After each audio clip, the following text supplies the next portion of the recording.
Okay, so I have no idea how to start this one other than happy birthday. Um, I wish you were here to celebrate, but if you're not, since I really haven't decided how or what I'm sending you for Christmas and birthdays and whatnot. And the fact that mail doesn't get there very fast, um, I decided I was going to read this to you.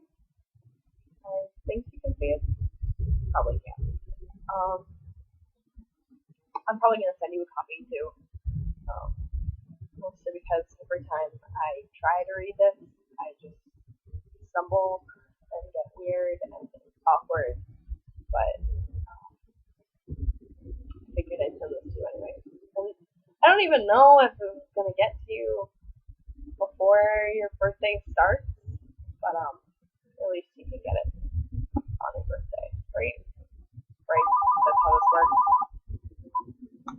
That's how this works.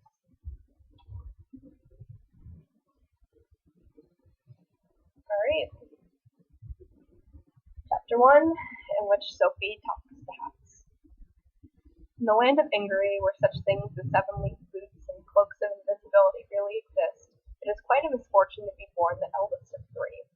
Everyone knows you are the one who will fail first, and the worst, if the 3 of you set out to seek your fortunes. Sophie Hatter was the eldest of 3 sisters. She was not even the child of a poor woodcutter, which might have given her some chance of success. Her parents were well-to-do and kept a ladies' hat shop in the prosperous town of Market Shipping. True, her own mother died when Sophie was just 2 years old, and her sister Letty was 1-year-old, and their father married his youngest hat shop assistant, a pretty blonde girl named Fanny. Fanny shortly gave birth to the 3rd sister, Martha. This ought to have made Sophie and Letty into ugly sisters, but in fact all 3 girls grew up to be very pretty indeed, though Letty was the one everyone said was most beautiful. Fanny treated all 3 girls with the same kindness and did not favor Martha in the least. Mr. Hatter was proud of his 3 daughters and sent them all to the best school in town. Sophie was the most studious. She read a great deal and very soon realized how little chance she had of an interesting future. It was a disappointment to her, but she was still happy enough, looking after her sisters and grooming Martha to seek her fortune when the time came. Since Fanny was always busy in the shop, Sophie was the one who looked after the younger 2. There was a certain amount of screaming and hair-pulling between those younger 2. Letty was by no means resigned to being the one who, next to Sophie, was bound to be the least successful. See, this is the part where I start stumbling. "It's not fair," Letty would shout. "Why should Martha be the best of it? Have the best of it because she was born the youngest. I shall marry a prince, so there." To which Martha always retorted that she would end up disgustingly rich without having to marry anybody. Then Sophie would have to drag them apart and mend their clothes. She was very deft with her needle. As time went on, she made clothes for her sisters too. There was one deep rose outfit she made for Letty the May day before the story really starts, which Fanny said looked as if it had come from the most expensive shop in Kingsbury. About this time, everyone began talking of the Witch of the Waste again. It was said the witch had threatened the life of the king's daughter, and that the king had commanded his personal magician, Wizard Solomon, to go into the waste and deal with the witch. It seemed that Wizard Solomon had not only failed to deal with the witch, he had gotten himself killed by her. So when, a few months after that, a tall black castle suddenly appeared on the hills above Market Shipping, blowing clouds of black smoke from its 4 tall, thin turrets, everybody was fairly sure that the witch had moved out of the waste again, and was about to terrorize the country the way she used to 50 years ago. People got very scared indeed. Nobody went out alone, particularly at night. What made it all the scarier was that the castle did not stay in the same place. Sometimes it was a tall black smudge on the moors to the northwest, sometimes it reared above the rocks to the east, and sometimes it came right downhill to sit in the heather only just beyond the last farm to the north. You could see it actually moving sometimes, with smoke pouring out from the turrets in dirty gray dust. There we go. For a while everyone was certain that the castle would come right down into the valley before long, and the mayor talked of sending to the king for help. But the castle stayed roving about the hills, and it was learned that it did not belong to the Witch of the Waste, but to Wizard Howl. Wizard Howl was bad enough. Though he did not seem to want to leave the hills, he was known to amuse himself by collecting young girls and sucking the souls from them, or some people said that he ate their hearts. He was an utterly cold-blooded and heartless wizard, and no young girl was safe from him if he caught her on her own. Sophie, Letty, and Martha, along with all the other girls in market shipping, were warned never to go out alone, which was a great annoyance to them. They wondered what use Wizard Howl found for all those souls he collected. Sorry, I keep slouching. I'm petting Brody. Brody is playing at my feet like a nice obedient little puppy. They had other things on their minds before long, however, for Mr. Hatter died suddenly, just as Sophie was old enough to leave school for good. It then appeared that Mr. Hatter had been altogether too proud of his daughters. The school fees he had been paying left the shop with quite a heavy debt. When the funeral was over, Fanny sat down in the parlor in the house next door to the shop and explained the situation. "You'll all have to leave that school, I'm afraid," she said. "I've been doing sums back and front and sideways, and the only way I can see to keep the business going and take care of the three of you is to see you all settled and promising an apprenticeship somewhere. It isn't practical to have you all in the shop. I can't afford it. So this is what I've decided. Letty first." Letty looked up, glowing with health and beauty which even sorrow and black clothes could not hide. "I want to go on learning," she said. "So you shall, my love," said Fanny. "I've arranged for you to be apprenticed to Cesare's, the pastry cook in Market Square. They've a name for treating their learners like kings and queens, and you should be very happy there, as well as learning a useful trade. Mrs. Cesare's is a good customer and a good friend, and she's agreed to squeeze you in as a favor."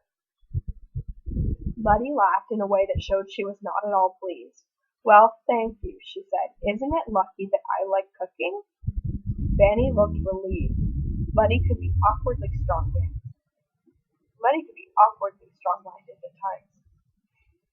"Now, Martha," she said, I know you're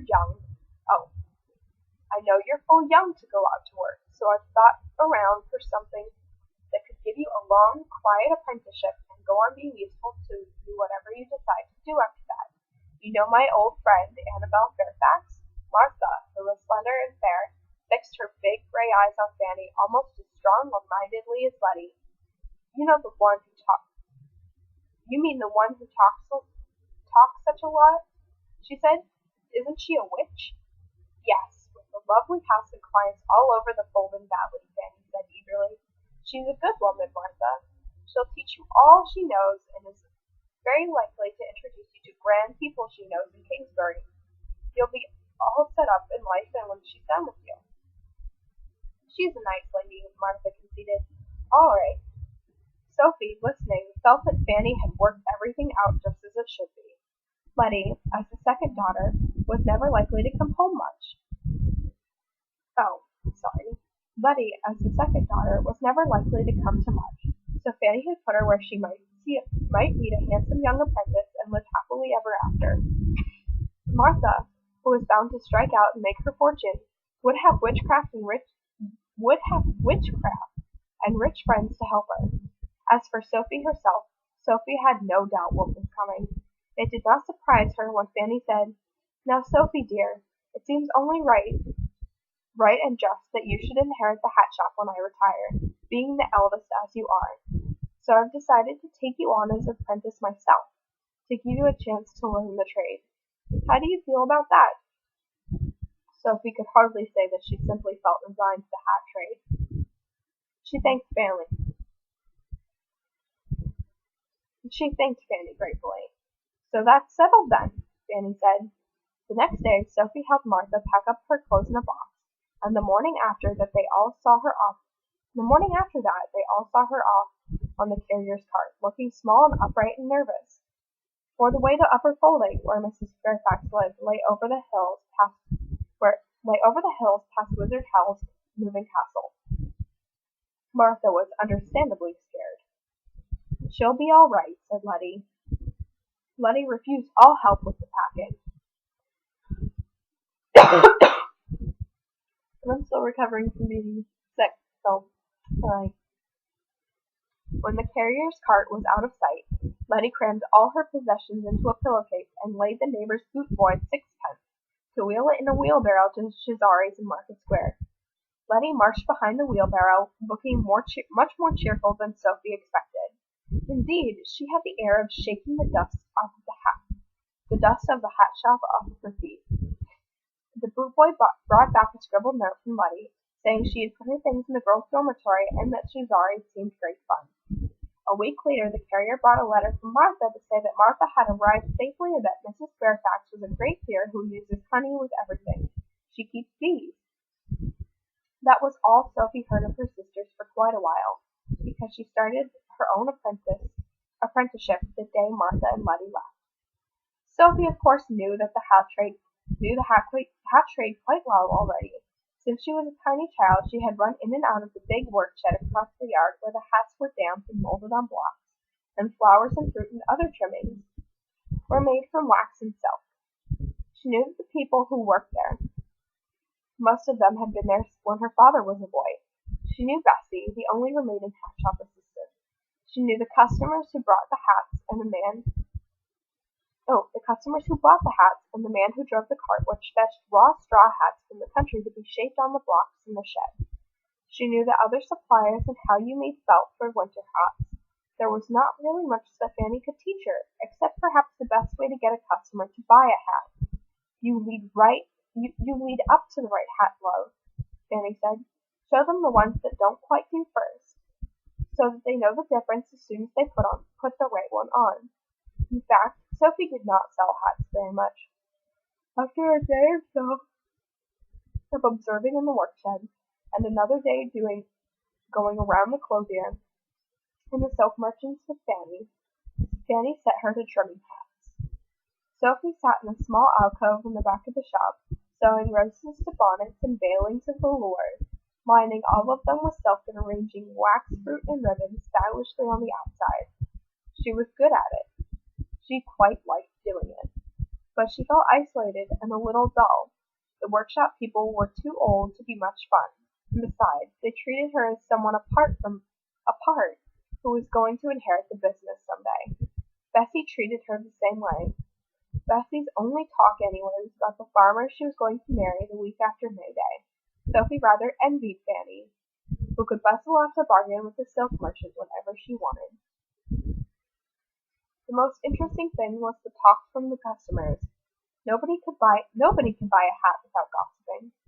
Sophie sat in her alcove and stitched and heard that the mayor never would eat green vegetables, and that Wizard's Howl Castle had moved round to the cliffs again. Really, that man. Whisper, whisper, whisper. The voices always dropped low when they talked of Wizard Howl, but Sophie gathered that he had caught a girl down in the valley last month. "Bluebeard," said the whispers, and then became voices again to say that Jane Ferrier was a perfect disgrace the way she did her hair. That was one. Turn the page. That was one that would never attract even Wizard Howl, let alone a respectable man. Then there would be a fleeting, fearful whisper about the Witch of the Waste. Sophie began to feel that the Wizard Howl and the Witch of the Waste should get together. They seemed to be made for one another. Someone ought to arrange a match, she remarked to the hat she was trimming at that moment. But by the end of the month, the gossip in the shop was suddenly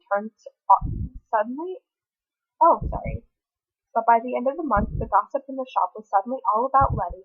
Cesari's, it seemed, was packed with gentlemen from morning to night, each one buying quantities of cakes and demanding to be served by Letty.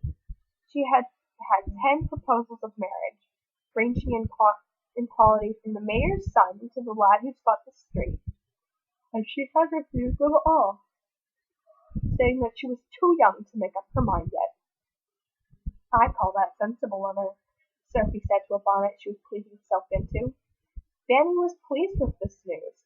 I knew she'd be all right, she said happily. It occurred to Sophie that Fanny was glad Letty was no longer around.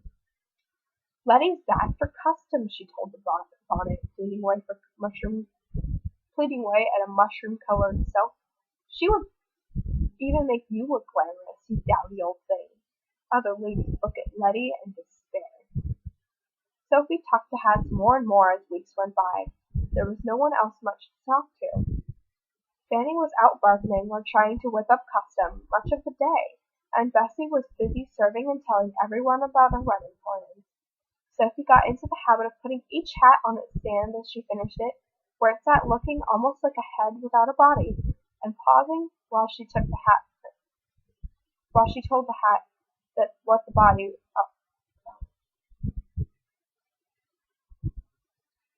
Sophie got into the habit of putting each hat on its stand as she finished it, where it sat looking almost like a head without a body, and pausing while she told the hat what the body under it ought to be like. The way this writer writes is a little odd. It's hard to read sometimes. She flattered the hats a bit, because you should flatter customers. You have a mysterious allure, she told one that was all veiling with hidden twinkles. To a wide, creamy hat with roses under the brim, she said, you are going to marry money.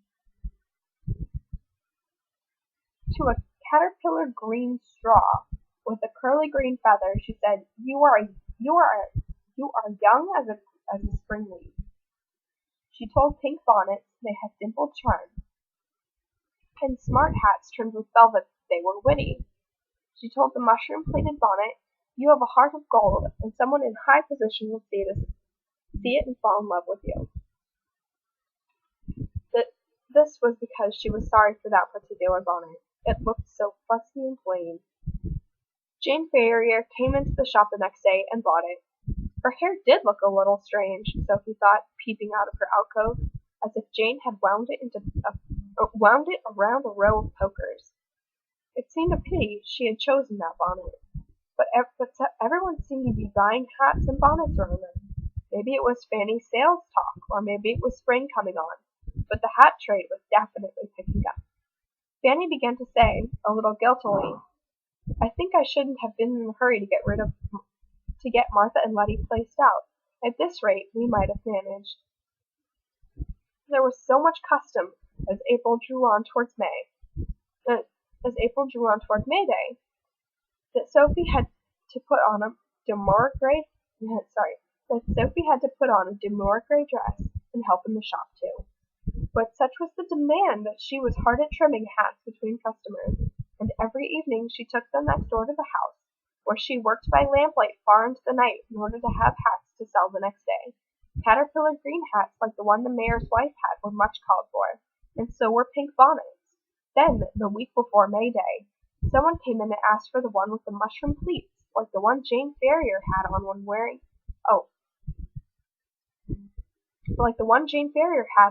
when she ran up with the Count of Cataract. That night, as she sewed, Sophie admitted to herself that her life was rather dull. Instead of talking to the hats, she tried each one on as she finished it and looked in the mirror. This was a mistake. The staid gray dress did not suit Sophie, particularly when her eyes were red-rimmed with sewing, and since her hair was a reddish straw color, neither did caterpillar green nor pink. The one with mushroom pleats simply made her look dreary. Like an old maid, Sophie said. Not that she wanted to race off with counts like Jane Ferrier, or even fancied half the town offering her marriage like Letty, but she wanted to do something, she was not sure what, that had a bit more interest to it than simply trimming hats. She thought she would find time the next day to go and talk to Letty. But she did not go. Either she could not find the time, or she could not find the energy, or it seemed a great distance to Market Square, or she remembered that on her own she was in danger from the wizard Howl. Anyway, every day it seemed more and more difficult to go and see her sister. It was very odd. Sophie had always thought she was nearly as strong-minded as Letty. Now she was finding that there were some things she could only do when there were no excuses left. "This is absurd," Sophie said. "Market Square is only 2 streets away.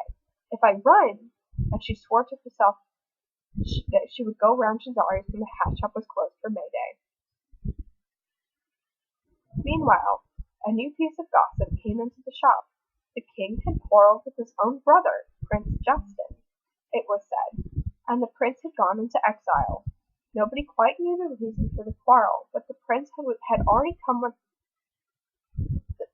had actually come through market shipping in disguise a couple months back, and nobody had known. The Count of Cataract had been sent by the king to look for the prince, when he happened to meet Jane Ferrier instead. Sophie listened and felt sad. Interesting things did seem to happen, but always to somebody else. Still, it would be nice to see Letty. May Day came. Merrymaking filled the streets from dawn onward. Fanny went out early, but Sophie had a couple of hats to finish first. Sophie sang as she worked. After all, Letty was working too. Cesari's was open until midnight on holidays. "I shall buy one of their cream cakes," Sophie decided. "I haven't had one for ages." She watched people crowding past the window in all kinds of bright clothes, people selling souvenirs, people walking on stilts, and felt really excited. But when she at last put on a gray shawl over her gray dress and went into the street, Sophie did not feel excited. She felt overwhelmed.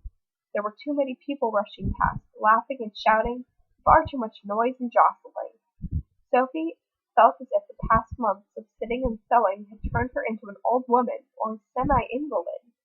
She gathered her shawl round her and crept along close to the houses, trying to avoid being trodden on by people's best shoes or being jabbed by elbows in trailing silk sleeves. When there came a sudden volley of bangs from overhead somewhere, Sophie thought she was going to faint. She looked up and saw Wizard Howl's castle right down the hillside above the town, so near it seemed to be sitting on the chimney. Blue flames were shooting out of all 4 of the castle's turrets, bringing balls of blue fire with them that exploded high in the sky, quite horrendously. Wizard Howl seemed to be offended by May Day, or maybe he was trying to join in his own fashion. Sophie was too terrified to care. She could have gone home then, except that she was halfway to Cesari's by then. So she ran. "What made me think I wanted life to be interesting?" she asked as I ran. I'm far too scared. It comes of being the eldest of 3. When she reached Market Square, it was worse, if possible. Most of the inns were in the square. Crowds of young men swaggered beardily to and fro, trailing cloaks and long sleeves, and stamping buckled boots as they would never have dreamed of wearing on a working day, calling loud remarks and accosting girls. The girls strolled in fine pairs, ready to be accosted.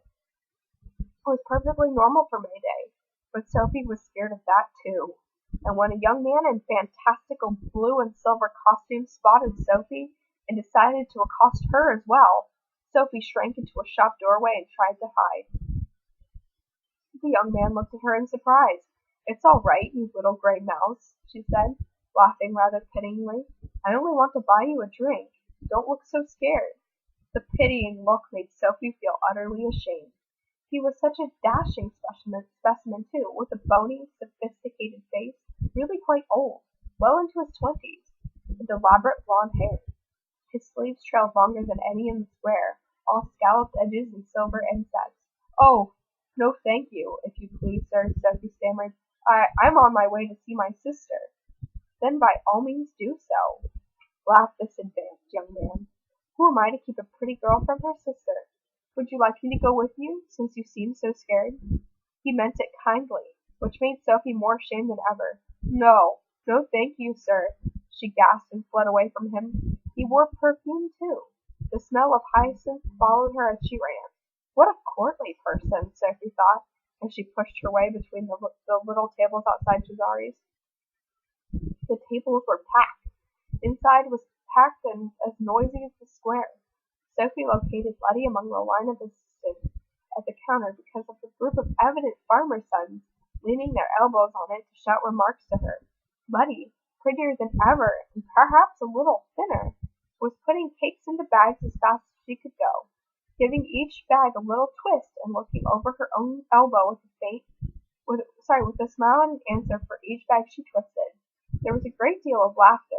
Sophie had to fight her way through the counter. Letty saw her. She looked shaken for a moment. Then her eyes and her smile widened and she shouted, "Sophie! Can I talk to you, Sophia? Somewhere?" she shouted, a little helplessly, as a large, well-dressed elbow jostled her back from the counter. "Just a moment," Letty screamed back.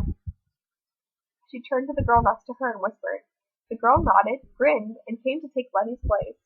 You'll have to have me instead," she said to the crowd. "Who's next?" "But I want to talk to you, Letty," one of the farmer's sons yelled. "Talk to Carrie," Letty said. "I want to talk to my sister." Nobody really seemed to mind. They jostled Sophie along to the end of the counter, where Letty held up a flap and beckoned, and told her not to keep Letty all day. When Sophie had edged through the flap, Letty seized her wrists and dragged her into the back of the shop, to a room surrounded by rack upon wooden racks, each one filled with rows of cakes. Letty pulled forward 2 stools. "Sit down," she said. She looked in the nearest rack in an absent-minded way, and handed Sophie a cream cake out of it. "You may need this," she said. Sophie sank into the stool, breathing the rich smell of cake and feeling a little tearful. "Oh, Letty," she said, "I am so glad to see you." "Yes, and I'm glad you're sitting down," said Letty. "You see, I'm not Letty. I'm Martha." Alright, that's chapter 1. My plan is to read the whole thing to you, but I kind of want to know what you think first. If you don't really like me reading it, I'll just send you the book. I don't really plan on finishing it right now, unless you want me to read it to you. I'm still writing in the journal, and mostly because it's like my main outlet right now, other than talking to you and talking to Tyler. But I just want you to know that no matter what you decide, that I'm still gonna be your friend. So I hope everything's going okay, and I really hope that you like this. Happy birthday! I wish I was here to give you. I wish you were here so I could give you something else. I love you. Bye.